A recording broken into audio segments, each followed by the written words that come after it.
இங்கே சிறப்பாக வருகின்ற எப்போ வந்தாலும் எந்த கூட்டத்துக்கு வந்தாலும் அதை சிறப்பு செய்து கொடுக்கக்கூடிய மாற்றல் மிகு தொழிற்சங்கம் எங்கள் மாவட்டம் தான் அந்த தொழிற்சங்கம் சிறப்பாக இருக்கும். எங்கே இருந்தாலும் லீவை போட்டு வருகின்ற எந்த கூட்டத்துக்கு வந்தாலும் தொழிற்சங்கம் தான் முன்கூட்டியே வந்து நிற்கக்கூடிய ஆற்றல் மிகு நம்மளுடைய சந்திரன், மகாதேவன், முத்துராமன் எல்லாரும் வந்துடுவாங்க. அண்ணன் ரத்னண்ணே உள்ளிட்ட எல்லாரும் வந்துடுவாங்க.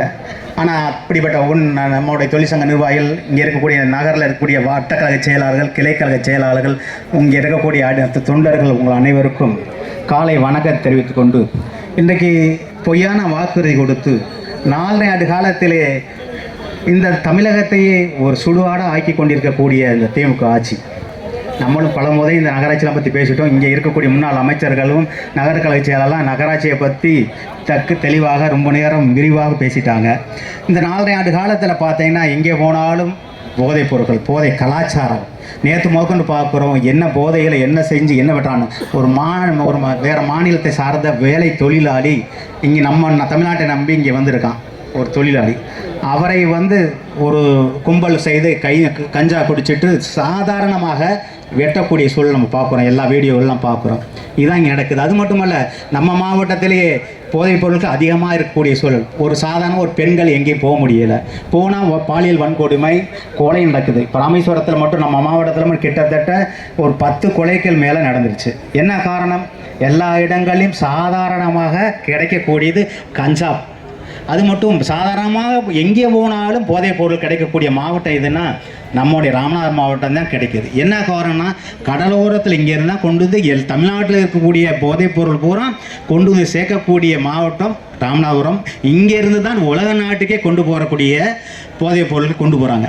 இதுக்கெல்லாம் யார் காரணம்? இந்த போதைப் பொருளை கட்டுப்படுத்த முடியாத காரணம் யார் என்றால் முதலமைச்சர் ஸ்டாலின் அவர்கள், துணை முதலமைச்சர் உதயநிதி ஸ்டாலின், இங்கே இருக்கக்கூடிய சட்டமன்ற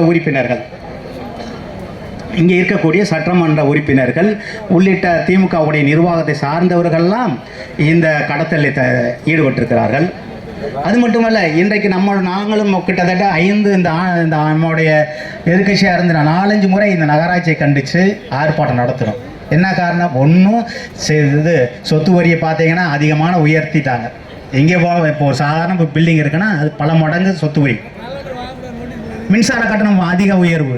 இன்றைக்கி பார்த்தீங்கன்னா சாதாரணமாக ஒரு குடும்பம் விலைவாசிகள், காய்கறி வாங்கினாலும் மளிகை பொருள் வாங்கினாலும் இன்றைக்கி சாதாரணமாக வாங்க முடியாத சூழல் உருவாயிருச்சு. இதுதான் இன்றைக்கு தமிழ்நாட்டில் நடக்கக்கூடிய சூழல்.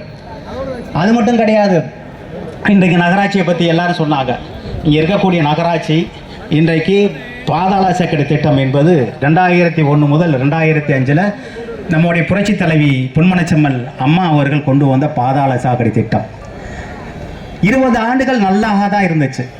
அருமையாக பாதாள சாக்கடை திட்டம் எங்கேயும் எந்த பிரச்சனை இல்லாமல் இருந்துச்சு. இன்றைக்கு 2021 திமுக ஆட்சி காலத்துக்கு வந்த பிறகு அந்த பாதாள சாக்கடை திட்டம் மோசமாக ராமநாதபுரம் நகர் முழுவதும் பரவி ரோடுகளெல்லாம் பார்க்கக்கூடிய சூழல் உருவாகுது. கழிவு நீரெல்லாம் தெருக்களை ஓடுது. ஒவ்வொரு வீடுகளெல்லாம் இந்த கழிவு நீர் பரவிக்கிட்டு இருக்கு. என்ன காரணம்? அது மெயின்டெனன்ஸ் சரியாக பண்ணலை. மெயின்டெனன்ஸ்னு சொல்லிட்டு மாதந்தோறும் 30 லட்சம் முதல் 50 லட்சம் வரை வாங்குறாங்க. போட்டு அதை அவங்களே எடுத்துக்கிறாங்க. மெயின்டெனன்ஸ்னு சொல்லிட்டு சும்மா பேருக்கு வாங்குறேன். இதுதான் இந்த ஃபெயிலியர் ஆன பாதாள சாக்கடை திட்டம். எங்கே போனாலும் குடிநீர் பாதாள சாக்கடையில் கலக்குது. இந்த பாதாள சாக்கடத்தை கண்ட்ரோல் பண்ணுறதுக்கு இங்கே இருக்கக்கூடிய நகர்மன்ற தலைவர் அது சரியாக இல்லை.